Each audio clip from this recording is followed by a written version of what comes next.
Hello mga person! So for today's video, for today's ganap.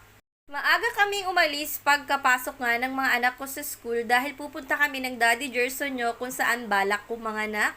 Pagkadating nga namin dito ay agad-agad akong kumuha ng number sa guard. Itong pagpila na to at pagkuha nga ng number ay for appointment pa lamang pala, hindi pala agad check up. Bago ka pala makapagpa-check up dito ay kailangan mo muna talagang magpa-appointment. Bago nga ako dumating dito ay kinakabahan na nga ako dahil baka nga hindi ako umabot sa pagkuha ng number.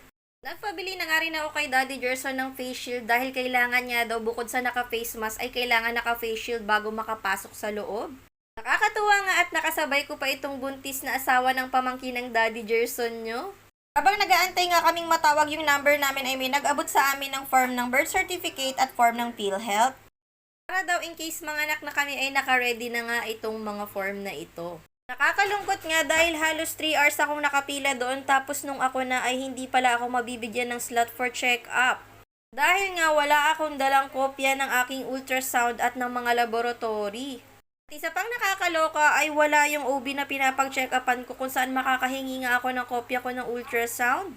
Wala siyang clinic today kaya naman napadpad pa ako dito para dito ako magpa-ultrasound. Sa ibang ultrasoundan nga kasi ay kailangan ko pang may dala ako ng request ng doktor ng pagpapa-ultrasound bago nila ako i-ultrasound. Mabuti na lamang dito ay pwede kahit wala. At mabuti na lamang talaga wala ring masyadong pasyente kaya agad-agad akong naisalang dito for Transv. At sulit naman talaga yung pagod at lungkot ko sa nangyari sa akin dahil nasilayan ko nga si baby na napakasigla at napakalikot pa. Sobrang disappointed na talaga ako kanina kasi lahat halos ng lakad ko nag-failed.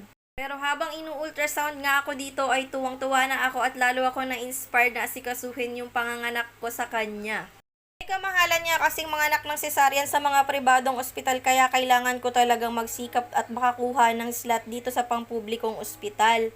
Kaya naman ganun talaga ako kapursigido for today's video. Sabi naman sa akin ay pwede naman akong bumalik dahil hanggang 4 PM ay bukas naman sila.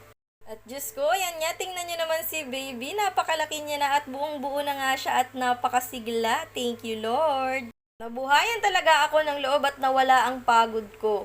Sa mga oras na yan ay lagpas na nga ang lunch at hindi pa rin kami nakakakain. Naghanap muna talaga kasi kami na mapapag-ultrasound ko para this day ay makakuha na nga ako ng slots for check-up doon sa pampublikong ospital na pinuntahan ko.